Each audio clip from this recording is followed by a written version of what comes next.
There's some very short chairs in the back here. Today we have a special guest who's going to be talking about his work with preserving the history, the photographs, the history of Catholic churches throughout the country. And so Ron Sack is going to take over here, and he will educate. All right. Can you hear that? Very good.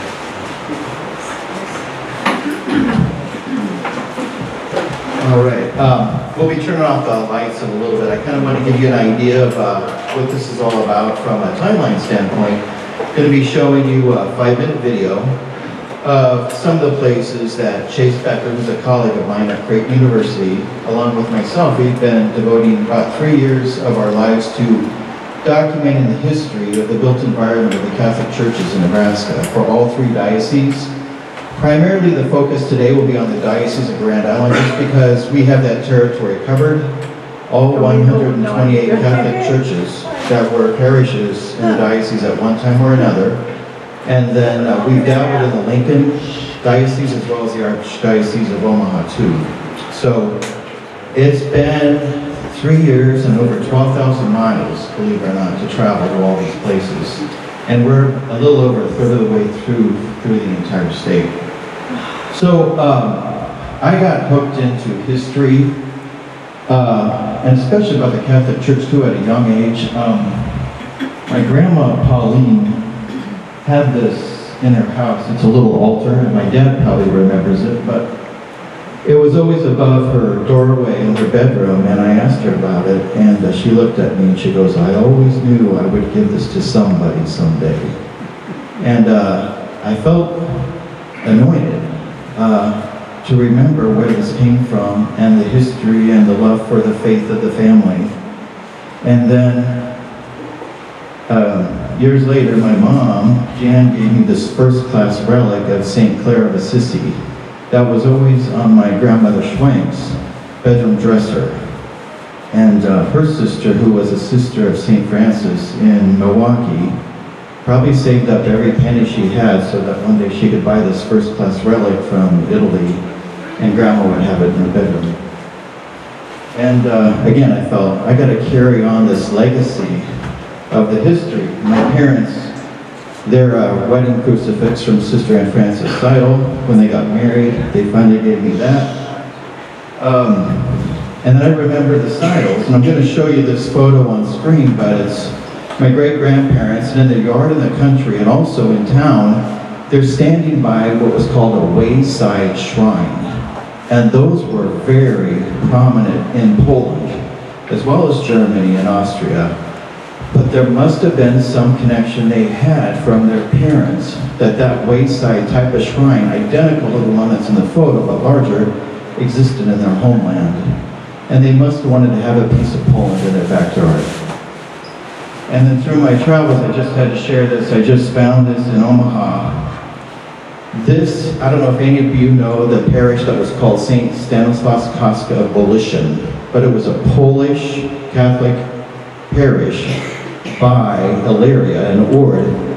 And this was one trade away from being anonymous. But this actually was from the Bolishin Church, was demolished in the 1970s, so 50 years ago.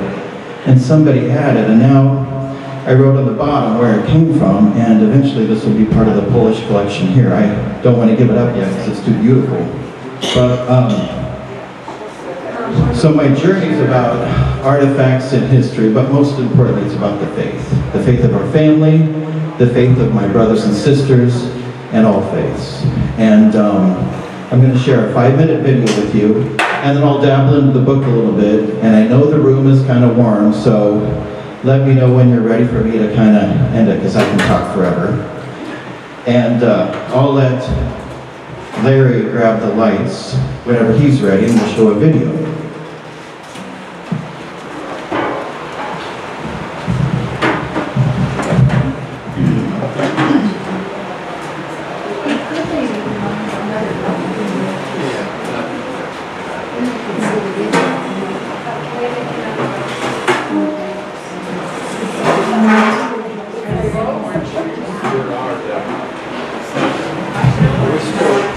chairs for anyone? There's chairs back here.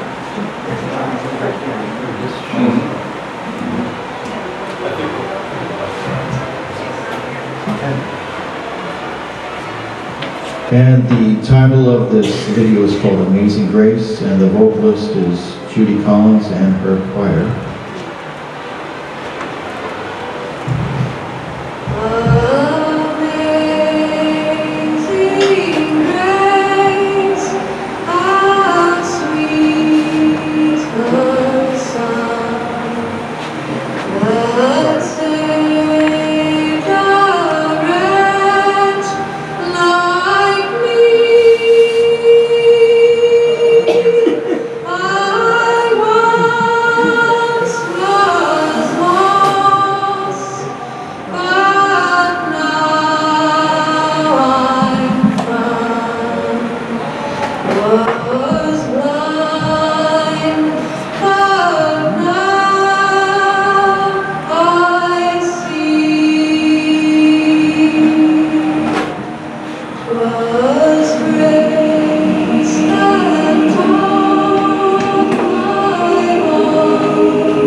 If you ladies could get the lights over there, just turn them on if you please.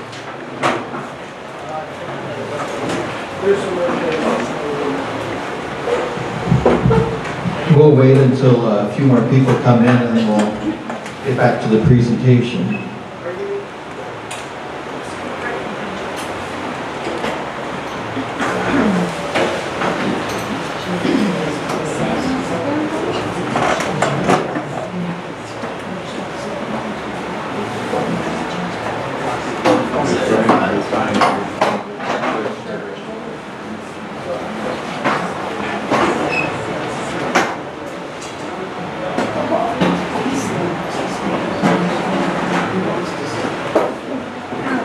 Yeah, I might have somebody get the lights then, and we'll, Because she put one down. thanks, Teresa.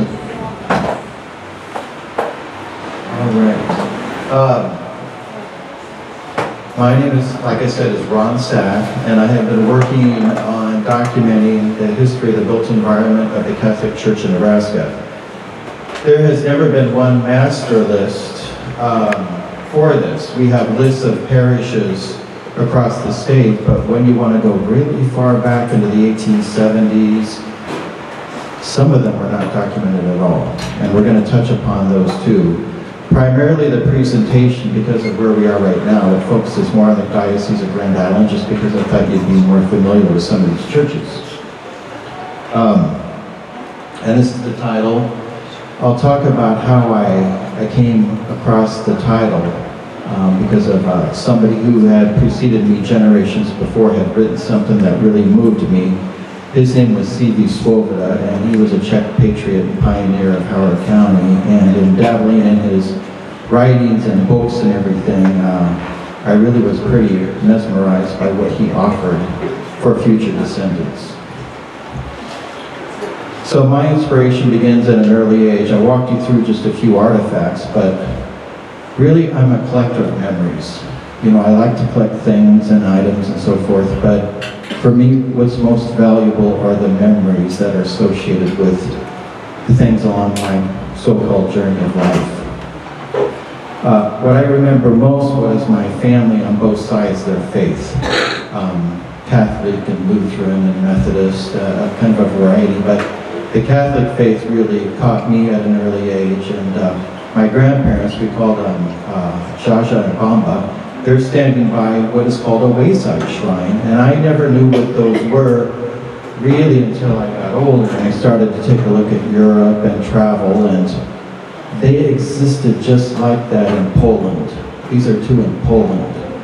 And I know Loop City, by their Catholic church here, had one too, and I just love it when the immigrants bring over their customs and their culture and connect us into one.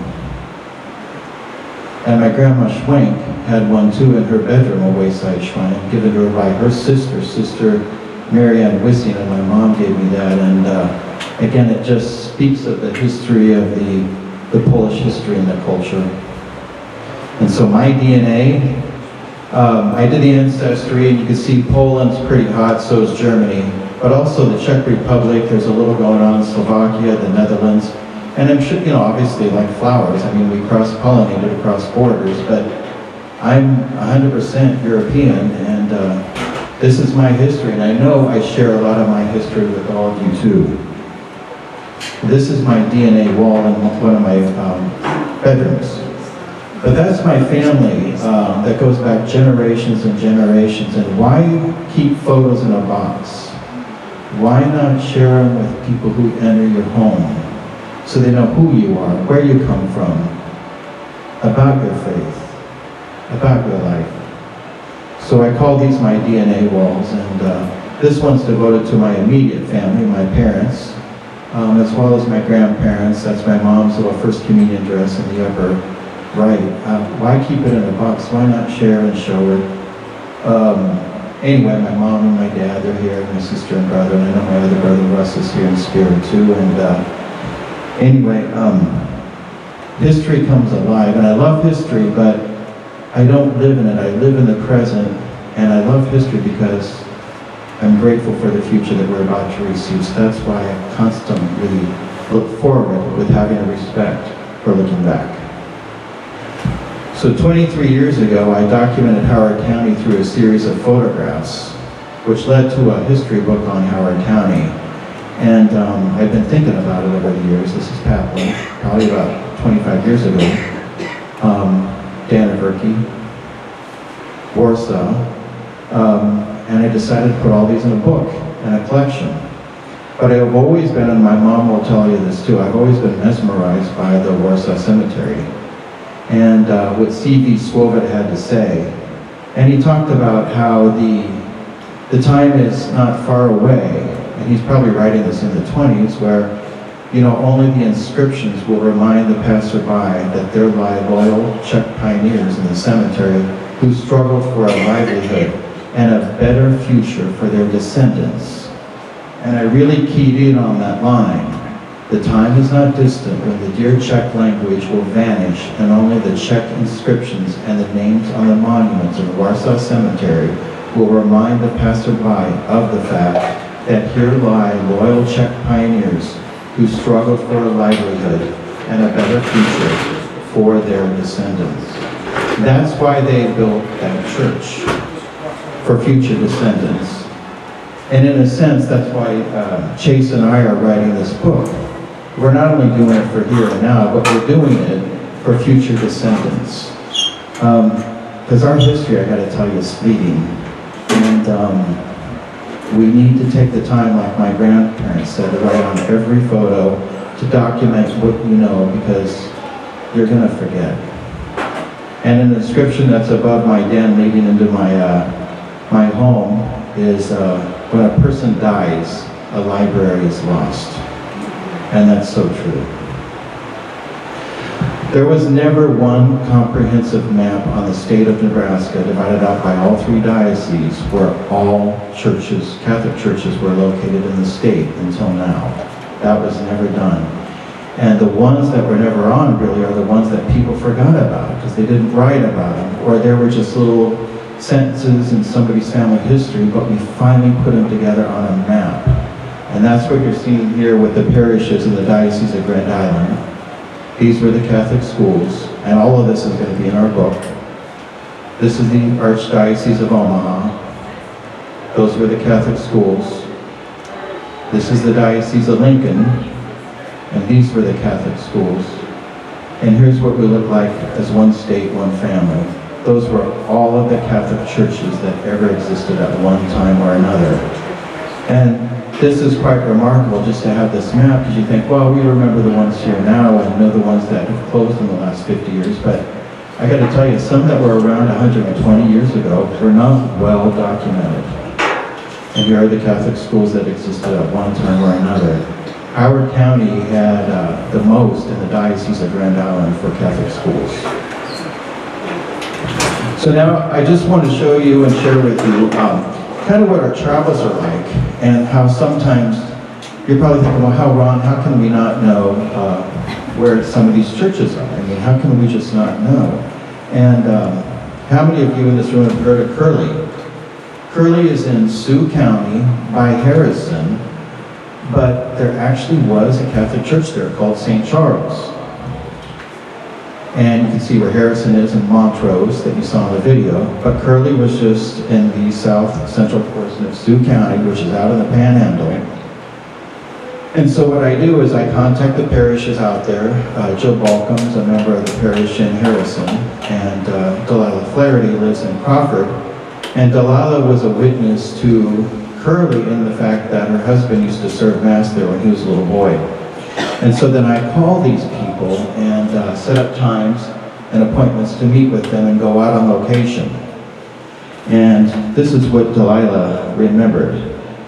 George and Delilah Flaherty donated land, and the priest in charge was Father Charles Kaiser. St. Charles was located just to the west of the Curley Schoolhouse. Across the road to the east was the Curley Post Office. Today, all the foundations of these three respective buildings are still visible. And that's what's remarkable of Google Maps, because this is the pasture of some rancher that he has there. Those were vehicles on a low-maintenance road. But there's the foundation of St. Charles. There it is. And you can see it on Google Maps, too. Delilah remembered this about the church and about her husband talking about this. Think about it. In the winter months, with the priest coming all the way from Hemingford to say Mass, the parishioners had to get there early to put wood in the stove and get it warm by the time Father Kaiser arrived. Old-timers recalled seeing their breath in the sunlight during early Sunday Mass. And Delilah went on to say, she goes, Ron, by the time church got warm, Mass was over. But grateful for that story. I mean, those are the things that we need to write down because it's going to get forgotten. I call them Catholic fossils, and part of the foundation. And you're going to see a few more of these churches that very few people even remember or recall, but parts of the foundation. This was that sod house of the Flahertys that they had, and they donated the land for the church, but grateful to have that photo. Mass was said inside that sod house before the church was built. And there's Curly Church, which was not around that long. And the good thing is, after the church closed, it was moved by a family in the area, and they used that as an addition to their home. So ultimately, then, this is what it's going to look like in the form of a spread in our book. It's going to have the architecture and the history of that environment and those people that work so hard to create something so great for their neighbors. And along the journey, this is stuff that we're looking for. In the upper right is a furniture tag. Well, that told us who made the altar. There are photos around that we find at museums. A map on how to get to Montrose from a priest that was in Harrison. Father Moser, who was at one time from this area too, a photograph of him. These are the things that we are looking for to collect for the book that really in some respects are priceless, because if you can't find this information here to document, most people have forgotten it already. And then old atlases are another location too that we used to find the exact locations of where the Curly post office was, and the school and the church. That's what you're seeing there. And then the one photo in the lower right, that was the schoolhouse that was moved off the property, and we were even able to trace that. One of my favorite locations is Montrose, also in Sioux County. It's probably the most northern Catholic church in the state. Definitely the most north and western, even though Harrison's there. This one's a little bit more north. But I love this place. The sign says, "Watch out for snakes." And they mean rattlesnakes. Here's what they said a little bit about Montrose. All right. Montrose is named for the wild roses growing in Hat Creek. In 1887, pioneers in northern Sioux County constructed their Catholic church, Immaculate Conception. Besides the church, other buildings in this remote community include a shoe shop, a blacksmith shop, and a general store. A cafe and post office were operated inside the general store, and the schoolhouse was also nearby. Solomon Borky designed the altar of Gothic design, and it consists of 3 towers with spaces for the tabernacle and statues. Borky would also go on to design and build the altars for the Catholic Church in Harrison, Nebraska, and Ardmore, South Dakota. And I like this part. And Father Nolette, I think, will like this too, because Father Nolette's family has a vineyard out there by Nenzel, which I want to go to. Anyway, this Borky also grew grapes near his homestead and would bottle wine used by the priests at Montrose. And so I just love those connections, because once that story's gone about Borky, it's just going to get lost, and that's just part of what we're trying to capture. Even something simple as growing grapes out by Montrose. There's a beautiful picture of the church and the sign for the cemetery. And that's the inside of Montrose. That's the altar this craftsman made for the church. And there's one like it that's been somewhat modified at Harrison, but he designed all 3. Ron, is there still Mass in that church? They have Mass there supposedly once a year.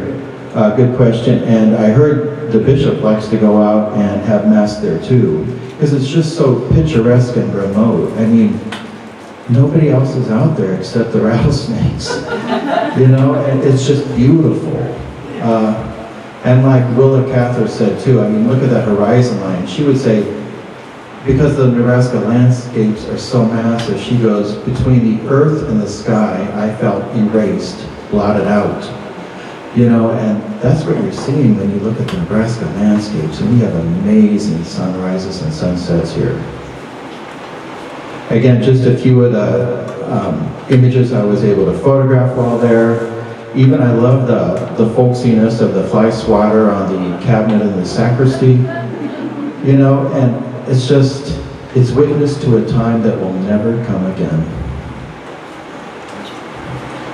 Is that up in the Batman? Way, yeah, it's, if you know where Harrison is or Fort Robinson, you know, it's way west, northwest.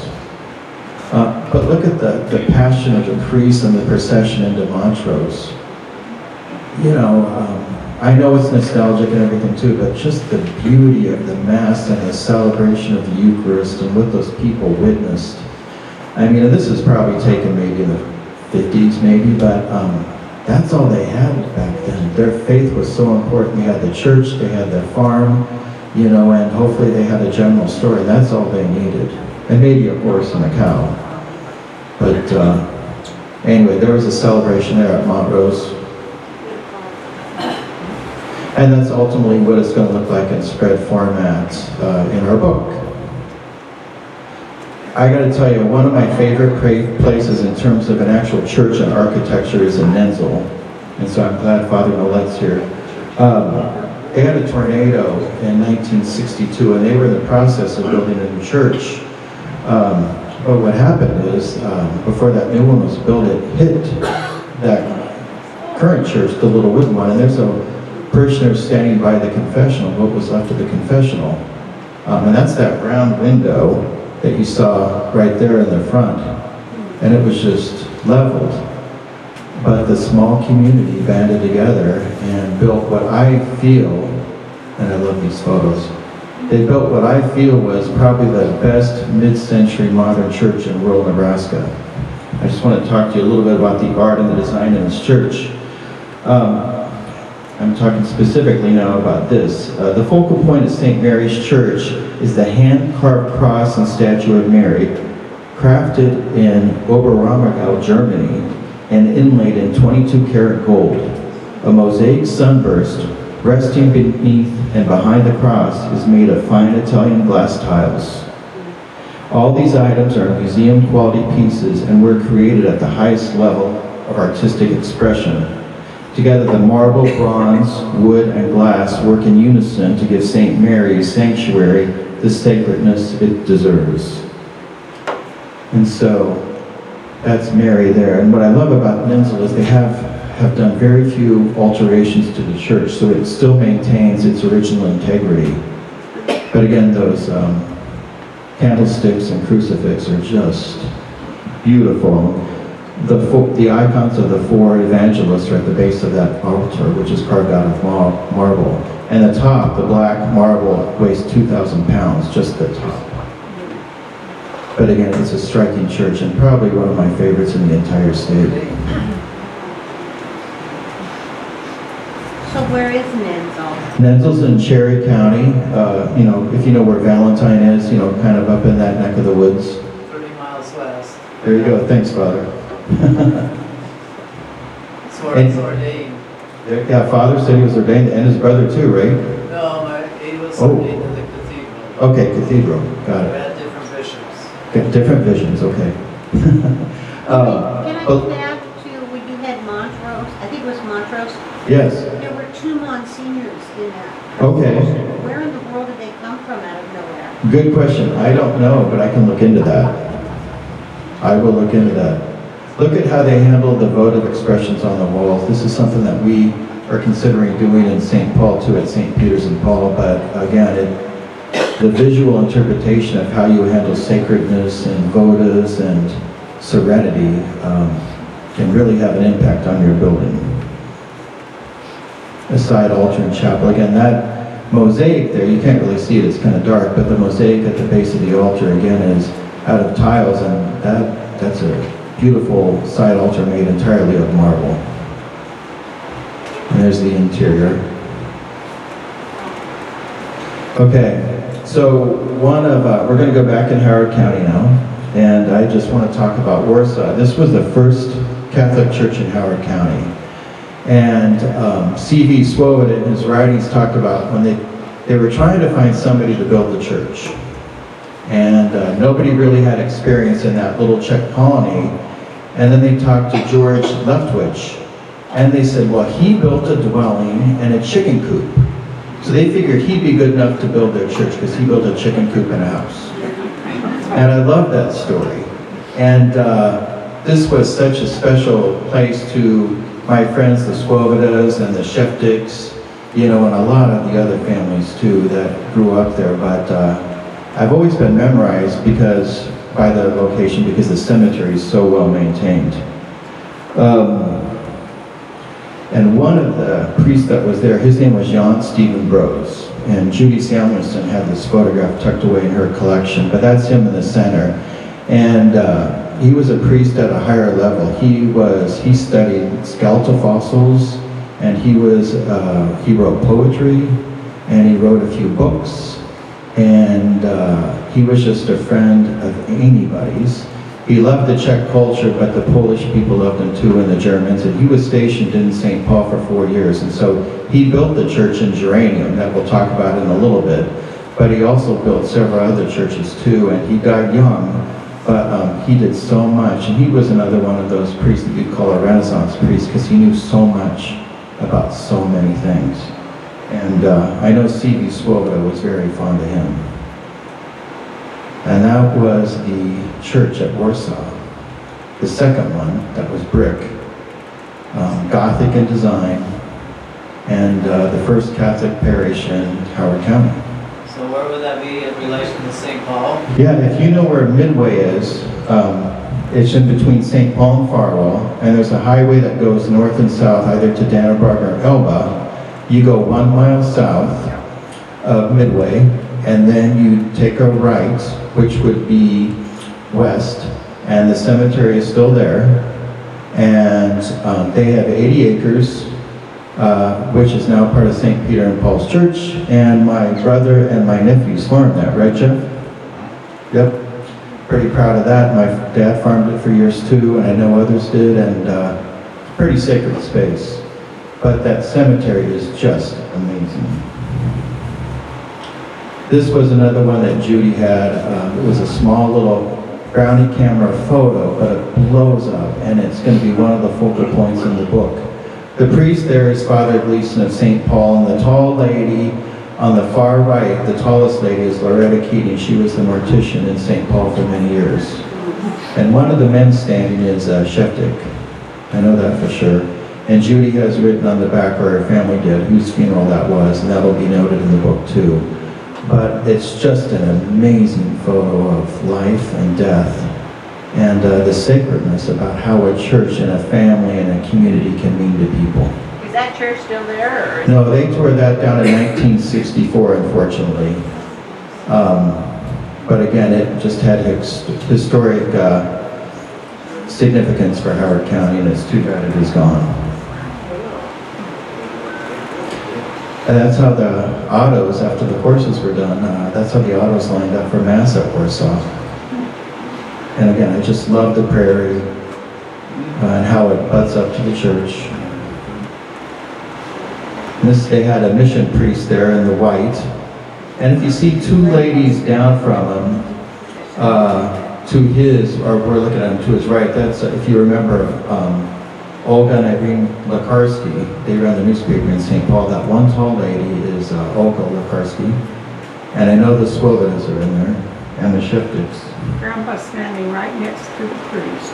Grandpa, oh, there he is. CV, to the left of the priest in the white stole is C.V. Swoboda. That is C.V. Right. And that's what it looked like right before it was torn down.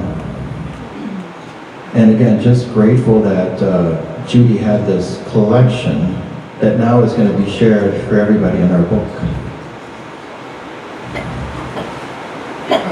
So, and I have to show you this. So St. Paul first had a brick church, a small one, but I want to talk to you a little bit about that too. I don't know if I have it on the next slide. Yes.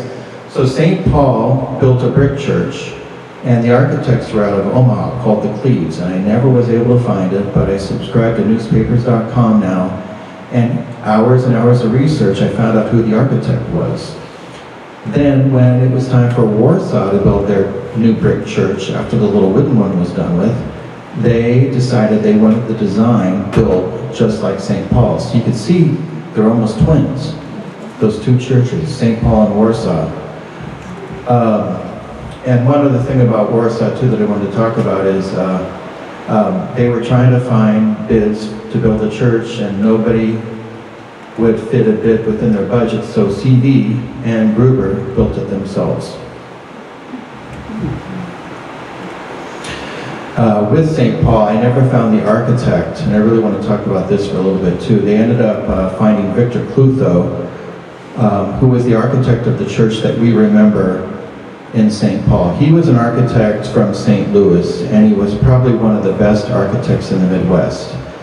St. Paul was his only Nebraska commission, and it's too bad that church is gone, because to have a Clutho building in Nebraska would have been magnificent. But I know times change, and we have to change with them. But this is what the church would have looked like had we had more money. But it would have been just a palatial church. But they scaled it back quite a bit and still built something very similar to that. And this is the cornerstone dedication. And right by the cornerstone there, the man in the suit, the dark suit, looking down, is my great-great-uncle, Joseph Sack, who was on the building committee, and he was also treasurer. And finding that photo randomly on the junk jaunt one year unmarked, but I knew the cornerstone looked familiar, and to have that come full circle back into my hands and for the book was just an amazing, amazing thing. Here's what our altars look like. They were from DePrado out of New York and Chicago, and they were top of the line for a church of this size back then. I'll read a little bit about this. In September 1908, Father Peter Grobel arrived and began to plan for a new church building. Besides Grobel, building committee members included Michael Malloy, Joseph Sack, who was also the treasurer, Anton Grieser, John Parch, and Joseph Frost. They secured the talents of acclaimed architect Victor J. Clutho from St. Louis, Missouri, to design their church in the Romanesque style.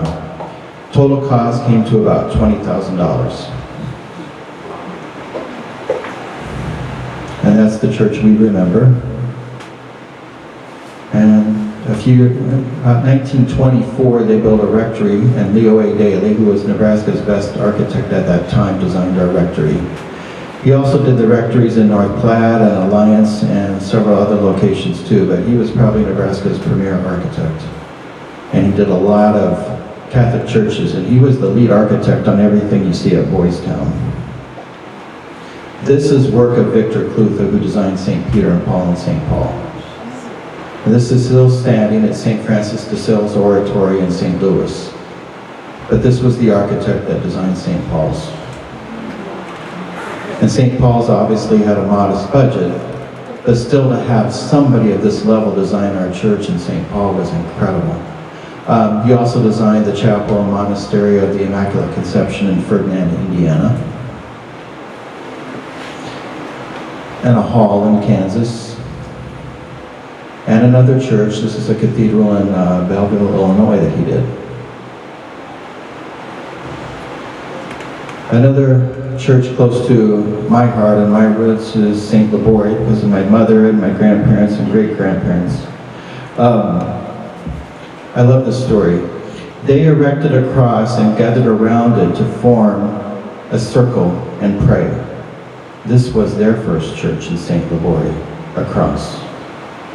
Pioneers from Illinois in the year 1876 founded a town in Nebraska which they called St. Laborie. The name is in honor of the patron saint of their ancestral home diocese of Paderborn, Westphalia, Germany. These immigrants have left their homeland and came to America under the special protection of St. Laborie. I did not know that. They first settled in St. Clair County in southern Illinois, where they founded a parish likewise called St. Laborie. And in the early years, Bill Budicke, who would have been my great-great-grandfather, Henry Cordes, John Dingworth, Conrad Avers, Joseph Gruntmeyer, and Joseph Straley established a German Catholic colony located in the southeastern part of Howard County in the spring of 1876. So Warsaw was first, and then, along the trail then is Posen, which is Farwell, and St. Libory pretty close behind. But I love this. So inside this church, this is what it was like. So imagine this. The first frame church was built in 1878 with the earth for the floor. So they didn't even have a floor. The sanctuary, a raised platform, the altar, a plain wooden box. And the first benches were planks laid across kegs, providing seating capacity for about 40 people. And so you can see off to the left of that church, you can kind of see where there's a beam and they built on those two singular windows. That was their educational facility for the kids until they built the first Catholic school. And so that church burned, and then they built this larger one, which probably people in this room remember. I know my mom does.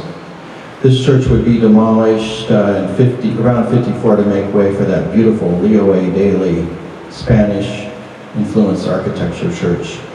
There's the church there, and there's the school and the rectory. And then, I don't know if you see it, but that woman with the little scarf, I don't know, we kind of call it babushka, she's kind of towards the center, to the left of the tree. That'd be my great-great-grandmother. She was an Iwanski. So she has Polish roots, but she married Bill Budicki. The Catholic school, which was pretty substantial for a small town. That's when they dedicated the current church that's there now, and that one is just very well done. Talk briefly about New Posen, which I know a lot of us are familiar with. This is when the church was in the country. And at the time that they wanted to have 2 Jesuit colonies, the bishop did in Omaha, wanted to have 2 Jesuit colonies in Howard County, one for the Polish and then another Jesuit colony for the Czechs, Bohemians. That second one never happened, but the first one obviously did with the grandeur of New Posen and the Catholic school and everything that happened there. The first church was a combination dugout with a little rectory underneath. Imagine that. A little school was attached to it, so it was very primitive. And those early Jesuits always prayed to Saint Andrew Bobola, who was a Jesuit martyr, because they feared for their lives. They thought the wind was going to take their little humble church down. It never did, but nevertheless, they tried to pray to whomever would listen back then. So this was the second/third church, because when the second one was being built, then it was burned to the ground by some anonymous source. They thought it was somebody, a disgruntled parishioner, but then they finally rebuilt the same thing again and built this. So this is the one that eventually got moved to Farwell. I can't believe I found this. This is the convent that was out in the country. That was across the road from where the church was. And Ted Lucasavage told me when they demolished this, they cleaned off all the bricks and used the bricks from this convent as part of the foundation in Farwell. And I was able to find another photo that says it's the parochial school, but actually the school was wooden across the roadway, so this is still the convent. But to be able to find these 2 photos and have them surface in time for our book is amazing, because we have been having such a hard time trying to find some of these early photos, and to have these show up, it's just amazing. And that's them moving. And if you know where this was located by Farwell, north of the cemetery, you know when you come in, that road goes into kind of a valley, and there's a little creek there. Well, part of the church slid off and fell into the creek when they were moving it, but they were able to get it out of the creek and get it to Farwell safely, and there you have the beautiful church that's there today. Just briefly, one of the priests that was stationed there was Joseph Barzinski. He was a Jesuit priest, and his brother had a large role in having settlements created in Howard Valley and Sherman County of people of Polish descent. He would advertise in Pittsburgh, Pennsylvania too, to bring them out in droves. And I know the Smolczyk family, who's related to us, they were actually in Pittsburgh for a while, and I'm sure it was because of Barzinski that brought them out to Howard County and land out here. Anyway, this is just an ad that appeared in the St. Paul newspaper back then, probably in the 1870s. And so the promoter, the land promoter who worked for the Burlington Railroad, he's on the far right standing, and then his two brothers were both priests. And the one standing, the priest standing, was the one that was in Farwell for a while. And this is a photo I got out of the Polish National Museum in America. So Barzinski, I found where his land was in Howard County, and it was just north of Nystad, kind of on the edge of, the Warsaw precinct and kind of down there by Nystad. And at one time, the Laurkowskis, not the ones that we know in St. Paul with the newspaper, but if you know Doris Lett, she was a Laurkowski from Nystad. Anyway, this was the house on it, and I think this very well could be the immigrant house that Barzinski built in Howard County to house not only Polish immigrants, but any immigrants who arrived, especially those seeking claim of Burlington Railroad lands. And again, that's a very rare photo that I happened to find at a postcard show. So what could have been? We talked about how they wanted 2 Jesuit colonies in Howard County. Well, Father Dave Reichwalder, he's the one that kind of tipped me off on this, but they were going to have a seminary, a Polish Catholic seminary in Howard County by Elba. And Father Dave knows the exact location, but that would have been a feather in Howard County's cap to have all of these buildings by Elba and be part of a Polish Catholic seminary. It ended up not happening because the wealthy Easterners pulled it back and wanted it by Detroit, I was told, and so this ended up being built by Detroit. But this would have all built in Howard County had that happened. Amazing story. And just talk briefly about another Polish Catholic church too in Howard County, Polish and German both, but this is Elba's, what Elba looked like back then, the first church. And then a good friend of mine, her name is Buzz Welch, this is her wedding, but I just wanted to point out again, that altar in the background, the high altar, was made by a local craftsman. His name was Mark Holm, and he built that altar, and he also built altars for some of the other Catholic churches in the area too. And that's a close-up. We don't know what happened to that altar. It was wood. And I know they replaced it with another one, but eventually that one was removed too. But I love the folk qualities of that Gothic altar. And that's Elba on the left. And then because of the trips we're doing, going to all these churches, the one on the right is Paxton, St. Patrick's. And Father Yarka, who was at Elba, got transferred to Paxton, and he liked the church that was built in Elba so much that he basically had a twin built in Paxton. And so if you're ever out there, when you walk in, it feels very similar to Elba's Catholic Church too. Again, it's just one of those interesting stories that you find, and I know it to be fact because on the back side of the blueprints, it talks about this is my mission church built in 1930. This is from Father Yarka. Again, this is just why I like to look at every single little note and piece of paper.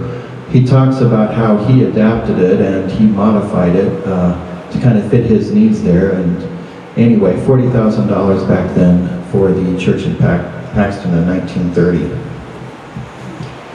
Of course, we're here in Ashton, so we had to show a few photos of Ashton's being built. And again, they had to go to Paplin until they had their church here, or Loop City, so that would have been a distance either way for them to go. And a lot of them did go to Paplin. This shows what it used to look like in Ashton. And if you go up in the choir loft, it's not a functioning choir loft anymore, but you can see the Romanesque, the round ceiling, still there, and that wainscoting behind the altar. It's all there. And anyway, it's a similar ceiling to what Farwell has at their church at St. Anthony's.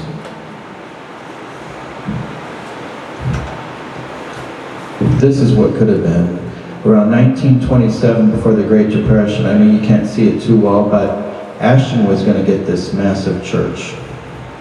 I mean, this would have been probably on the scale of, if any of you have been to Anselmo, the Catholic church there, it would have been massive, and the Great Depression hit, and it was never built. But this is one that we found here in the school, and we're in the process of getting these frames so they can be displayed in the Polish Museum. Rockville was another Polish Catholic church just down the road too. And this was again another altar made by a Polish immigrant who was here. And it was, I'm trying to think of his name, it's a long Polish name, it's like Roslankowski, along with Adam Gehring, who would have been my mom's great uncle, and then another one called Seebeck. They went to Omaha in hopes of getting a Catholic church started in Rockville, and they succeeded, and they ended up building this wonderful church that you see here. It is now closed, but anyway, I just love again the full quality of the altar, that it's handmade by a local parishioner. That railing is gone, but the railing is still in the choir loft, and that's what Ashton had too. It was very similar to that design. This was the chandelier that used to be in the Rockville church, imported from Europe. And we found this news clipping. It was purchased by Mrs. Bruno Frederick of Elba. She had an antique store. We don't know what happened to it, but again, that was just an amazing piece of history that got lost. And we're having a hard time trying to find vintage photos of anything connected to Rockville. So if you know of anybody that has documentation, especially photographs of Rockville, let us know. Dolores Roy has been such a big fan of our book, and she has the Mike Mindig collection of photographs, who, again, was kind of like C.V. Swoboda. He went out and photographed. He had his own photography studio. He had his own Polish newspaper, and he dabbled in music. He was kind of a Renaissance guy. Anyway, this is the parsonage. This is the only good photo we know of the parsonage, and you can see the cross in the background on the roof line. That's the back side of the church in Rockville. And Paplin, this is another great, look at the guy with the whiskey jug there, we're drinking on the job. Looks like they're trying to get a well going there, and on the far left is what at one time was the convent, which burned down, and they ended up replacing it with probably the building that you remember there, that beautiful bungalow that got moved by Danabach, kind of in there, that area. But it was there for quite a while. And there's the church. The bell towers have been lowered. And on the right side would have been the rectory that you're barely seeing from the trees there. But this is one again from Dolores Roy's collection that Mike Mindig took. Again, just amazing. And there's a distant view of that. You can see more than the convent on the far left. And then the rectory just right by the church.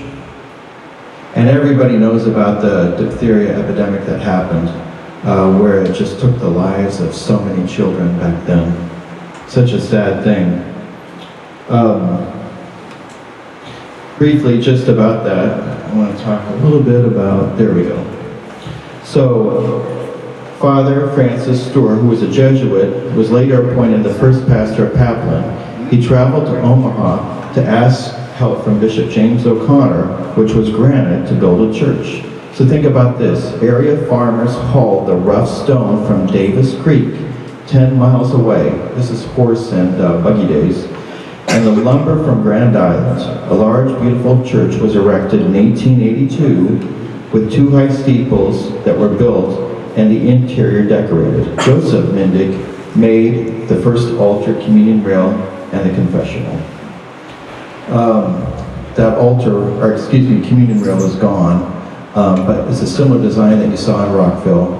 But again, this is the oldest church structure, not the oldest church or the parish, but it's the oldest church building that is still standing in the Diocese of Grand Island, and more than likely the oldest school that was built as a school that's still standing is also in Howard County. It's the small wooden school at St. Labore that's now used by Father Sid It's kind of a storage building, but it appears that Howard County has the oldest church and the oldest school building in the Grand Island Diocese.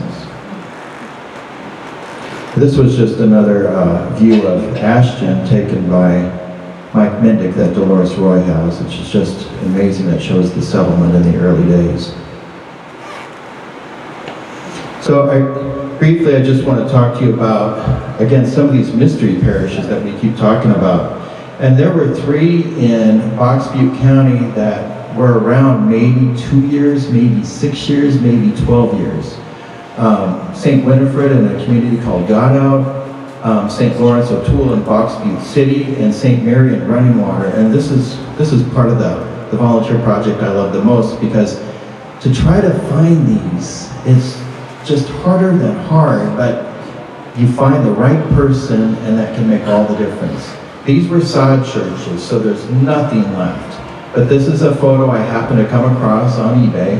And what I love is, look at the sides, you can see where the cattle have been rubbing against the side of the sod house. But this is what it would have been like back then, so picture it. A Catholic church existed 3 miles east of the town of Dunlap, which was called Running Water.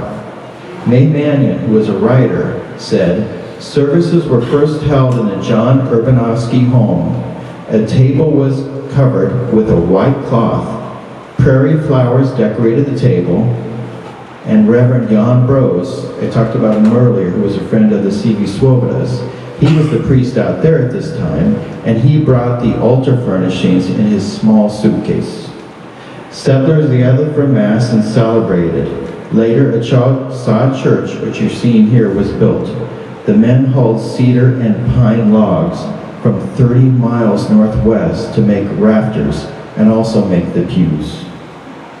And records in Catholic directories published by Sadlers and Hoffmans indicate active dates for St. Mary and Running Water, which is this church, were 1890 to 1892. So we're lucky we even found this. They go on to state that St. Winifred Catholic Church near the settlement of Yaddout was opened from 1889 to 96. And that's pretty much the history we have. So an area farmer and his neighbor took me out, and that's where that sod church would have sat, in that field. And they have documentation because it does show the land being held by the Diocese in Omaha. And here's where Running Water was, and here's where St. Lawrence O'Toole was. And just briefly, I want to talk just about a few other things too. One is Mission Ranch. This is all that's left, just the limestone blocks from the foundation. Again, in the rolling prairie of Sheridan County. And ultimately the history that we collected for the spread. And this is what one of those churches probably looked like. This is Non-Porel, which is non-existent too. That got moved to Hemingford. But that's how humble it was. Just a homemade altar and a stove and some pews. Same thing with Beaver Valley, which actually had a basement. And you're seeing what's left, part of that foundation, part of what I call Catholic fossils. But it's just wonderful to be able to go on that location. Here's how history gets saved. We've been able to find photos of that church through Loyola University in Chicago. They have the Catholic Extension Collection. So we can show the site of what it looks like now and what it looked like back then. A neighbor church, Geranium, just in Valley County. You can see the rectory there, and you can see a little steeple poking up above that rectory. That was the first church, and that was built by Jacob Blaha from St. Paul. And they got lumber all the way from St. Paul and hauled it up to Geranium, which would be about 50 miles by horse and wagon. And that was the second church, which is still there now, and it's in private ownership by a man in Texas. His name is Jerry Kulupski, and I've met him, and he's relation to some of my good friends, and he's in the process of restoring it. And that's Geranium. Geranium. That rectory of Geranium is in Oregon. I heard that, okay. I I want to take a photo of that sometime, thank you. Yeah, right, knows where it's at in Warren. Okay, good. So Gandy is in Logan County, and I'm glad Monica Kramer's here because she took me around Gandy, and then we got a friend of hers on the phone, and she thought, well, he might know where that Gandy church was. Mind you, Gandy, the railroad missed Gandy and ended up going to Stapleton, so the Catholic Church was then built in Stapleton, and Gandy ceased to exist. It was made into a house. We have no idea, no photos exist of it, but we did find this spot where it was from Monica's neighbor, friend. And so then I was at the State Historic Society looking at photos of Gandy, and I saw various photos, and I go, well, this is the right direction where that church would have been, because in between those two tall buildings, there's the schoolhouse in the background, and that church would have been directly to the west of it. And when I zoomed in, you see on the right there, it looks like a schoolhouse, that little tiny one, that was St. John's of Gandy. We found a photo of it. And you can see that on the hill on the left there, that's the public school, but Monica, that's that corner of where your friend said the church was, and that's indeed the Catholic Church of Gandy, St. John's. And when the railroad missed it, a new church was built in Stapleton called St. John the Evangelist, and they share the same cemetery. And anyway, I just find that story and having to find that just truly amazing. And I just want to just talk briefly about one story that appeared in a Catholic newspaper back then about Father Flanagan, who would have been a brother of the famous Father Edward Flanagan. This is what it took a priest to say Mass in Gandy back in 1903. So this priest, Father Flanagan, was in Dale, Nebraska, which was right by Broken Bow. So again, picture this. Okay, on the occasion of Father Flanagan had to visit Gandy, 40 miles north of North Platte, for the usual monthly service. He generally went to several missions by team and kept 2 or 3 teams of horses for that purpose, just to say Mass. But this time he decided to make whatever he could of the railroads. So leaving his home near Dale, which is by Broken Bow, some 15 miles, he got on the train, and then that afternoon got on and ended up 100 miles to Grand Island, where he enjoyed the evening and a very square meal with Father Winowald Wolf. At 11 o'clock p.m., a Union Pacific train took him out of Grand Island after carrying him 130 miles, and he landed at 5 o'clock on Sunday morning in North Platte. I happened to be at that depot and helped him to start at 7 o'clock with a lively team of horses along the sandy roads towards Gandy. And then he goes on to say, just think of that. 40 miles by team, by mortal man before breakfast, and this too, chiefly over the sandhills and still more sandy plains, to say nothing of the ruffian grasshoppers and their sandbur claws and the countless million numbers of gnats. So think about it. I mean, it took him 2 days to say Mass in Gandy. And just think about how easy we have it now, but how long it took for that priest to get to Gandy from Dale. I just want to bring this up because this is in Hazard, and we uncovered at the archives at Loop City just this inscription when they had a fire in the church and they had to get a new altar. And we found this rolled up in some papers, and this is what I hope we can do in St. Paul when we get our new altar in our church in the coming year or two. So they lost their altar to a fire, and parishioners banded together and bought a new one. And you're going to notice there are names and there are birth dates. And so I'm just going to read the intro paragraph and the closing sentence. For this altar, it says, on January 16th, 1943, the church suffered fire damage. Parishioners repaired the building and donated a new altar designed by the firm of DePrado. This small scroll was found in the archives of the parish, noting the donation of altar, and it read, in the name of the Father, the Son, and the Holy Spirit.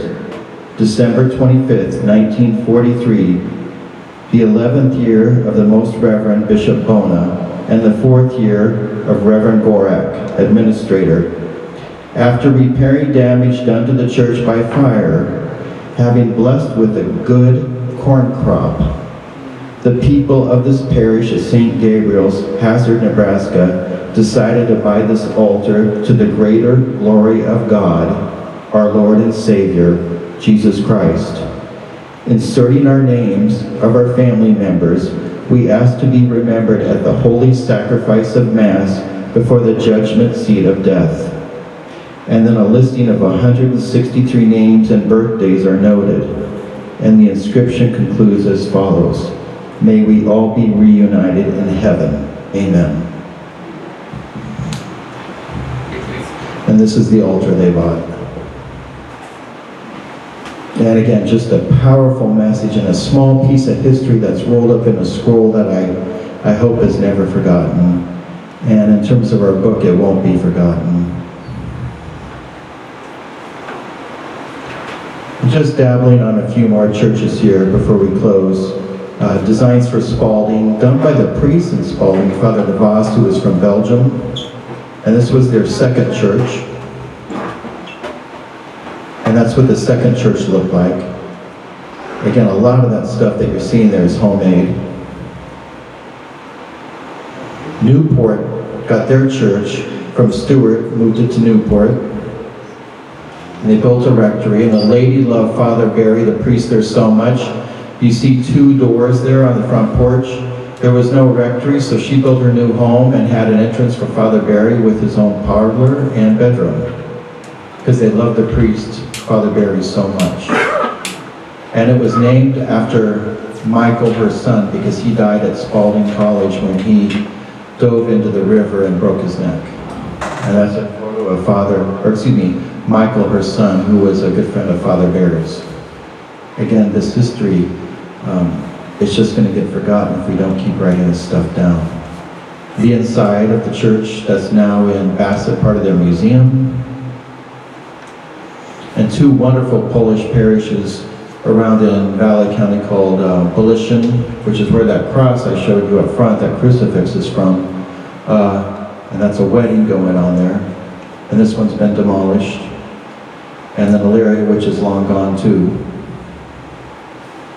And one of the most powerful symbols in Nebraska are what Bishop Duffy coined as the Mexican missions, because all of these people were arriving to work for them on the sugar beet farms, and eventually the Kelly bean farms. And he built a series of 5 simple wooden churches for those of Spanish descent. And you're seeing Lyman here when it was done. And this church just recently closed. And that's Lyman. And at Lyman, they not only had a May crowning, but they also had a crowning for the Sacred Heart, which I have never heard of.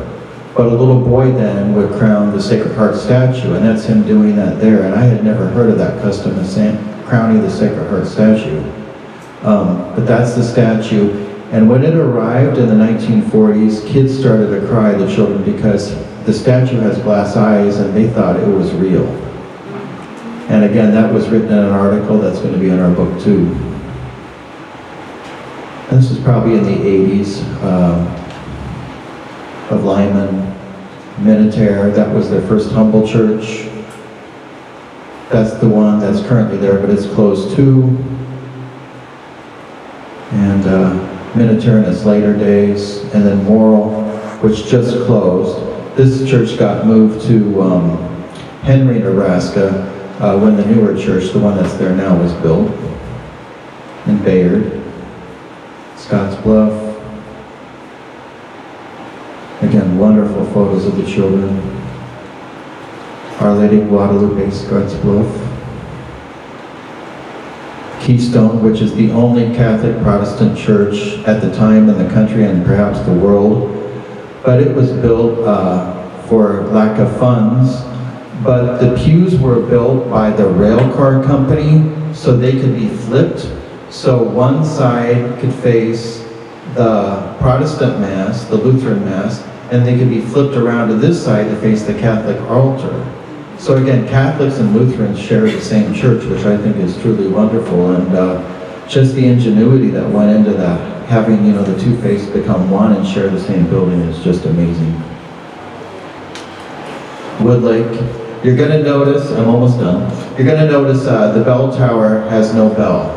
This church is still standing in Woodlake. It looks pretty tough, but Sharon O'Keefe, who's a friend of my parents, she told me, Ron, we never had a bell. She goes, years ago when the Methodists built their church, they ordered a bell cash on delivery and they couldn't afford for it. So the Catholics raised money for the Methodists to get their bell, and then they had it. Meanwhile, the Catholics forever went without a bell. And that's why you see no bell on their bell tower.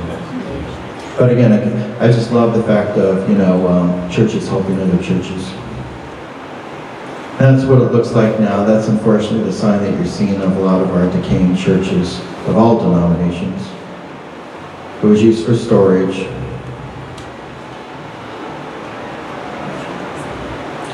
Just a few things. This is still standing. This was the Catholic school in North Platte. That's still standing. It's a private home now. This is Dale that I talked about. And a friend of mine in Myrna has the Dale altarpiece. She bought it at the Myrna auction, which is a historic item. Again, folk art made from just a local craftsman. Some of the beauty of the Omaha churches, but I tend to gravitate towards, you know, the humble churches myself. But again, these are just gorgeous. This is gone. This is kind of part of the Med Center campus now where this church was. Blessed Sacrament before the fire in Grand Island. That's still standing. Notre Dame, where my cousin Lynn went to school. St. Bridget's, which is one of my favorite churches in Omaha. And what could have been, well, this was going to get built in Ashton, but didn't get built. St. Paul was going to have a Catholic hospital. It was going to be built just west of where the Catholic Church is now on a half block.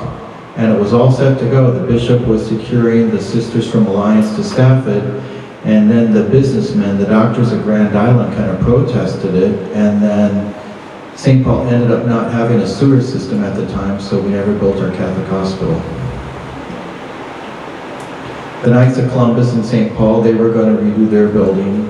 This was, again, these blueprints were going to get tossed, and I was fortunate enough that I was able to save them. St. Paul was going to go to Catholic school in the 20s, but the money ended up going to build that beautiful rectory in the 20s. And then in 1954 we were going to get this, and then for some reason, maybe financially we didn't get it, but we finally got it in 1960. And this probably was the best mid-century modern school in the state of Nebraska because of the sleek design. My brother saved the flagpole and I had the cross. And I think we want to put it up in a pasture sometime. I don't know if we'll ever get that done. And Selma was going to have a whole facility, a Catholic school, another chapel. It was going to be kind of part of a cloister walk. But again, the Depression hit, like Ashton's, and they never built it. Grand Island was going to have 2 Catholic high schools, St. Mary's with the cathedral, and they were going to have Blessed Sacrament, which was going to have a Catholic high school. And again, got scaled back. They ended up combining and just building Grand Island Central Catholic in the 50s. And thank you for being here. And that's it.